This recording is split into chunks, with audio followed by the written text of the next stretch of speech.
Good morning students, I hope you all are doing good. आप सब लोग safe होंगे एंड सबकी फैमिली सब अच्छे से आराम से घर में रह रहे होंगे।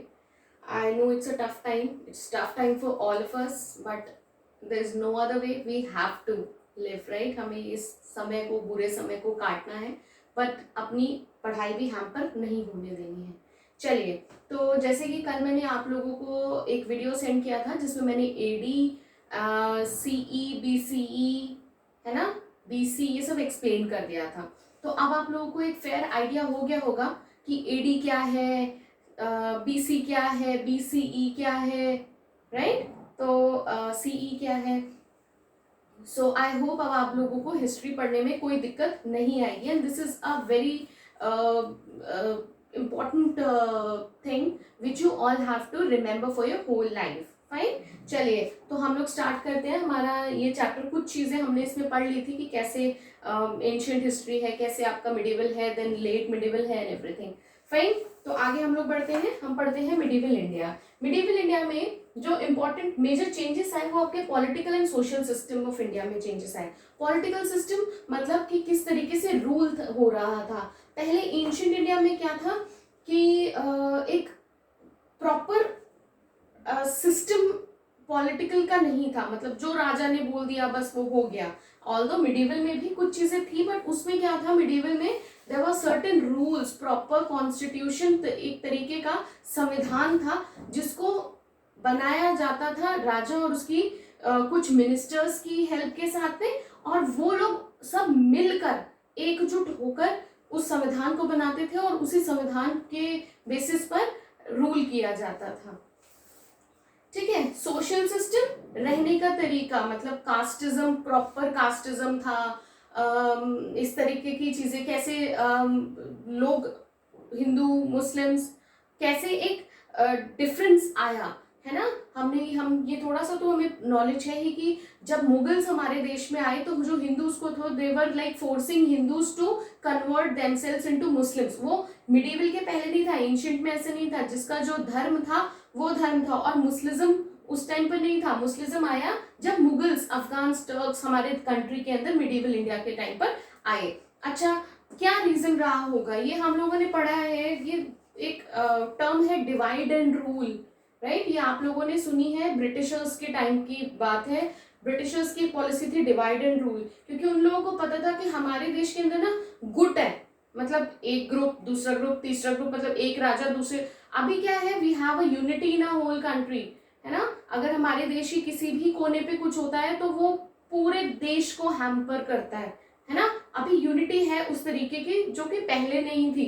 मतलब पहले सिर्फ डिवाइडेड था राज्यों के बेसिस पर, और उसमें क्या था, आपस में लड़ते रहते थे कि ठीक है अब मैं लड़ाई आपके ऊपर करके आपको, आपके इस एरिया को अपने अंडर कर लूं। तो इस चीज को जो फॉरेनर्स थे, अफगान, टर्क्स, मुगल्स, जो बाहर से आकर हमारे ऊपर बाद में राज करे, उन लोगों को इस चीज की भनक पड़ चुकी थी कि इस देश के अंदर यूनिटी नहीं है, ये लोग आपस में लड़ते रहते हैं। इस चीज का फायदा इन फॉरेनर्स ने उठाया और हमारे ऊपर कितने सालों साल राज्य करते रहे, है ना। कभी अफगान्स आए, टर्क्स आए, मुगल्स आए, फॉरेनर्स इंग्लैंड से आए, है ना, ब्रिटिशर्स आए।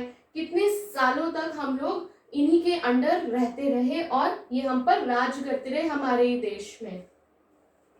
फाइन, तो हमारे कंट्री को कहा जाता था हिंदुस्तान। ठीक है बच्चे, ये हिंदुस्तान नाम किसने दिया, मिनाज सिराज ने 13th सेंचुरी में हमारे को, हमारे देश को नाम दिया हिंदुस्तान, हिंदुओं का देश, है ना।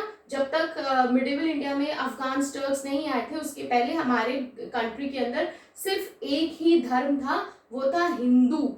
ये हमारा जो धर्म, और बहुत से अलग अलग हिंदू, मुस्लिम, सिख, ईसाई, ये सब जो धर्म आए वो किसके आने के बाद आए, वो हमारे मिडिवल इंडिया के अंदर जब बाहर से हमारे ऊपर राज करने के लिए लोग आने लगे, तब वो अपने अपने धर्म लेकर आए और उन लोगों ने फोर्सफुली कन्वर्ट करने के लिए हिंदूज को कन्वर्ट कराया और इतने सारे डिफरेंट डिफरेंट धर्म हमारे देश में बन गए।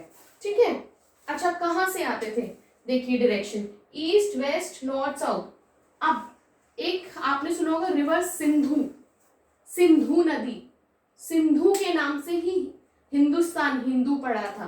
कहाँ पे है? इस तरफ, पाकिस्तान के इधर से टुवर्ड्स वेस्ट। अच्छा, डायरेक्शंस आपको पता है, ईस्ट वेस्ट नॉर्थ साउथ, है ना, तो इधर से फाइन। और जो हमारी लैंड थी वो बहुत ज्यादा फर्टाइल लैंड होती थी। क्यों? क्योंकि यमुना और गंगा के बीच में, फाइन, और सिंधु नदी बहती थी, उसके पास का एरिया भी बहुत ज्यादा फर्टाइल लैंड था। तो ये एक लोग बाहर के फॉरेनर्स, ये जो फॉरेनर्स थे, इन लोगों के लिए बहुत ही ल्यूक्रेटिव चीज थी। अरे इन लोगों के पास तो इतना अच्छा फर्टाइल लैंड है, इनकी एग्रीकल्चर बहुत अच्छी है, बहुत इन पर राज करा जाए, फाइन।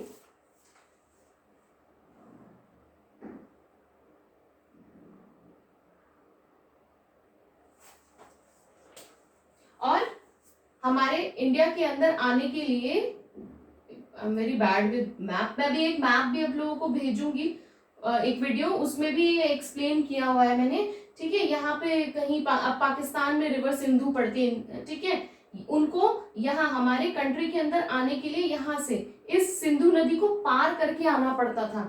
तो ये कौन सा एरिया? North west. देखो क्यों इसको मैं नॉर्थ वेस्ट बोल रही हूँ, क्योंकि इसके बीच का एरिया है, ये है नॉर्थ डायरेक्शन, ये है वेस्ट डायरेक्शन, इसके बीच का एरिया। इधर इधर का कुछ है तो उसको बोलूंगी south west, south east, north east, ठीक है। इस तरीके से डायरेक्शंस होती हैं, तो आप कंफ्यूज नहीं होंगे कि साउथ वेस्ट क्या है, ये नॉर्थ ईस्ट क्या है, ठीक है। तो उन डायरेक्शंस के बीच का जो एरिया होता है उसको कंसिडर किया जाता है, उसको इसी तरीके से बोला जाता है, फाइन। अच्छा, नेक्स्ट हमें ये कैसे पता कि इतना सब कष्ट था? मतलब इन हिस्टोरियंस वर द पीपल जो उस टाइम पर लिखा करते थे। राजा क्या करते थे, अपने जो उनका, जहाँ पे वो राज करते थे वहां पे वो बिठाते थे हिस्टोरियंस को लिखने के लिए। क्यों? ताकि इन फ्यूचर हमारे जो उनको ये था कि हमारे जो बच्चे आएंगे, आगे के जनरेशन आएंगे, उन्हें पता होना चाहिए कि उनके जो पूर्वज थे वो क्या थे, उन्होंने क्या क्या काम किए, ठीक है। सो हिस्टोरियंस कौन होते हैं? जो वो उन चीजों को, उन लिखी हुई चीजों को, वो लिखी हुई किस तरीके की हो सकती है वो अभी हम आगे पढ़ेंगे। से लिखी हुई चीजें लाइक टेम्पल्स के ऊपर, कुछ स्टोन्स के ऊपर, कुछ आपकी पेपर, मिडिवल इंडिया के टाइम पर पेपर अवेलेबल था, उस के ऊपर लिखी हुई चीजें, या उस समय के मिले हुए पोट्रीज, ठीक है, पॉट्स हुए, उस समय के मिले हुए जेम्स, आपकी मालाएं, ये सब को स्टडी करने वाले लोगों को बोलते हैं हिस्टोरियंस, ठीक है। चलिए, तो अभी हम लोग एक नेक्स्ट चीज पढ़ लेते हैं जो कि है main sources of medieval India. आप अपनी बुक के अंदर देखेंगे तो उसके अंदर आप पढ़ेंगे मेन सोर्सेस कि कहाँ से हमें इनके बारे में पता चलता है। तो उसके आपके दो सोर्सेस हैं, एक है आपका आर्कियोलॉजिकल सोर्सेस, दूसरा है लिटरेरी सोर्सेस।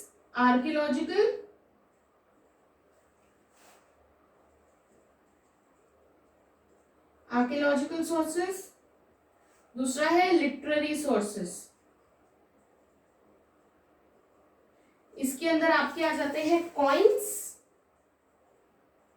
इंक्रिप्शंस, अभी एक्सप्लेन करती हूँ ये क्या होता है। लिटरेरी में आ जाता है आपका ऑटोबायोग्राफी,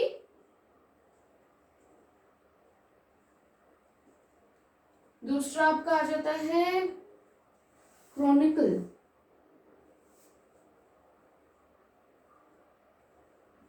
ठीक है, सो सोर्सेस क्या है हिस्ट्री के? अब दो है, एक है आर्कियोलॉजिकल सोर्सेस, दूसरा है लिटरेरी सोर्सेस। आर्कियोलॉजिकल के अंदर आता है कॉइन्स, इंक्रिप्शंस, लिटरेरी के अंदर आता है ऑटोबायोग्राफी और क्रॉनिकल, ठीक है। कॉइन्स, सिक्के, उस समय पर सिक्के चलते थे, कहीं पर चांदी के, कहीं पर सोने के, कहीं पर ब्रॉन्ज के, गोल्ड के कॉइन्स कम होते थे, गोल्ड के कॉइन्स कम मिलते थे, बट यस थे। लिटरेरी में आपकी ऑटोबायोग्राफी और क्रॉनिकल। कॉइन्स, इंक्रिप्शंस होते हैं जो कहीं स्टोन के ऊपर लिखे हैं, या पेंटिंग्स आप बोलिए, या आपके टेम्पल्स, मंदिरों के ऊपर लिखा होता था, तो वो भी एक तरीके के सोर्सेज हैं जिससे हम पता करा हमने कि हाँ भाई किस तरीके से हमारे पूर्वज थे, किस तरीके से हमारी हिस्ट्री चलती आई है, ठीक है। लिटरेरी के अंदर ऑटोबायोग्राफी, ये राजा महाराजा अपनी आत्मकथा लिखवाते थे, ठीक है, लेकिन वो कथा इस तरीके की अपना बुरा नहीं लिखा होता था, उसके अंदर they used to like get their good things written in their autobiographies. Fine. Then है chronicle, written records of events. मतलब एक तरीके से आप सोचिए कि उन्होंने क्रॉनिकर बिठवाए होते थे. क्रॉनिकर वर द पीपल जो उनकी दिनचर्या पूरे दिन के बारे में लिखते थे. तो वो भी एक बहुत इंपॉर्टेंट सोर्स रहा जिससे हम अपने हिस्ट्री के बारे में जान पाते हैं. ठीक है, सो आज के लिए इतना ही. आप लोग प्लीज बुक के ये सारे पेजेस पढ़ेंगे. अभी मैं एक और पेज आप लोगों को भेज रही हूँ जिसमें एक्टिविटी है, क्विक रिवीजन है, वो आप लोग करके मुझे सेंड करेंगे. फाइन. सो आज के लिए इतना ही. कल मोस्ट प्रोबेबली हम ये चैप्टर खत्म कर लेंगे. Alright, take care, bye bye.